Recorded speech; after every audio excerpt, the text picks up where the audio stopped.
BJP శాసనసభాపక్ష నేత ఏలేటి మహేశ్వర్ రెడ్డి కీలక వ్యాఖ్యలు చేశారు. కేటీఆర్, రేవంత్ రెడ్డి మధ్య చీకటి ఒప్పందం ఉందని ఆరోపించారు. బీఆర్ఎస్, కాంగ్రెస్ పార్టీలు చేసిన మోసాన్ని రాష్ట్ర నిరుద్యోగులు ఎప్పటికీ మర్చిపోరని చెప్పారు. అధికారంలో ఉన్నప్పుడు కేటీఆర్ అహంకారంతో వ్యవహరించారని, ఇప్పుడు అధికారం కోల్పోయిన తర్వాత ముసలి కన్నీరు కారుస్తున్నారని ఏలేటి మహేశ్వర్ రెడ్డి విమర్శించారు.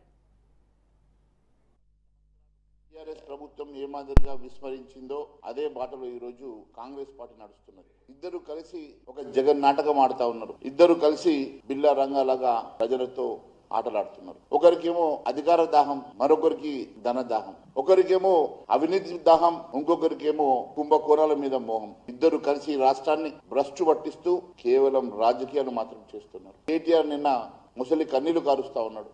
అధికారం కోల్పోయిన బాధ మాత్రమే వెళ్లబోస్తా ఉన్నాడు. ఈ కుమ్మలాటలు, ఈ రాజకీయాలు, ఈ నాటకాలన్నీ కూడా ఒకరికి అధికార దాహంతో అయితే మరొకరికి అవినీతి మీద మోహంతో మాత్రమే వీళ్ళు ప్రజల జీవితాలతో ఆటలాడుతా ఉన్న సంగతి నేను తెలియజేస్తా ఉన్నాను. ఈ రాష్ట్రాన్ని లక్షల కోట్ల రూపాయల అప్పులు చేసి దాదాపు 8 కోట్ల రూపాయల అప్పు చేసినటువంటి టీఆర్ఎస్ ప్రభుత్వం అదే బాటలో ఈరోజు దాదాపు 4 లక్షల కోట్ల రూపాయలు కేవలం 2.5 సంవత్సరాల్లో అప్పు చేసిన కాంగ్రెస్ ప్రభుత్వం.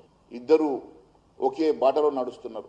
అనేకమైనటువంటి ఇవ్వాల్సిన బకాయిలు అట్లే పెండింగ్ లో పెడతా ఉన్నారు. దాదాపు సింగరేణి మీద 54,000 కోట్ల రూపాయల బకాయి పెట్టి సింగరేణిని పూర్తిగా దివాలా తీపిస్తున్నటువంటి ప్రభుత్వం. 12,000 కోట్ల రూపాయలు ఫీ రీంబర్స్మెంట్ బకాయిల్ని ఇవ్వకుండా విద్యార్థులతో చెలగాటలాడుతా ఉన్నారు. నిరుద్యోగులకు ఇచ్చినటువంటి హామీలు నెరవేర్చక నిరుద్యోగుల జీవితాలతో ఆటలాడుతా ఉన్నారు. లక్షల కోట్ల రూపాయలు చెల్లించాల్సిన బకాయిలు ఒకవైపు, అదే మాదిరిగా లక్షల కోట్ల రూపాయలు తీసుకొచ్చిన అప్పు మరొక వైపు. ఇద్దరిది ఒకే బాట, ఒకే పాట, ఒకే మాట.